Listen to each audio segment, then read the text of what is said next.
In today's video, I'm going to teach you how to build conditional branching in Copilot Studio. Start by opening the topic you want to work on in the Copilot Studio authoring canvas. With the topic in view, decide where the conversation should branch.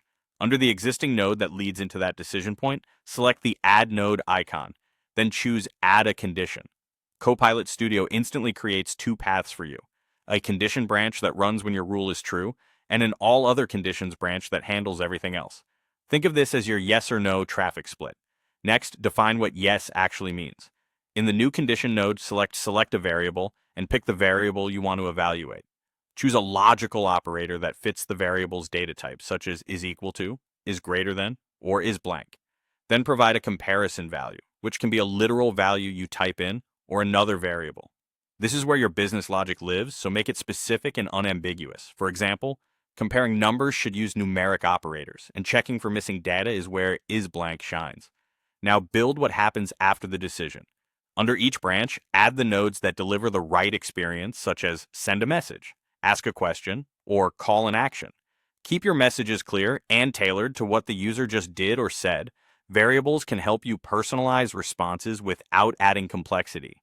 If you need more than a simple true or false, you can create else-if style logic.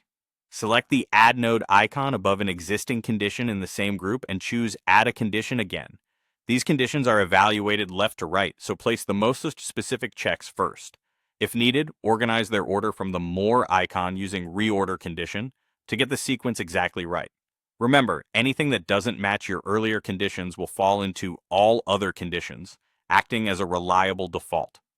For advanced scenarios, enrich a single condition with multiple criteria using and or to make rules cumulative or exclusive. When you need maximum flexibility, switch to formula mode. Open the More menu on the condition node, choose Change to Formula, and write a PowerFX expression that returns true or false. Keep formulas readable and ensure the final result is a Boolean.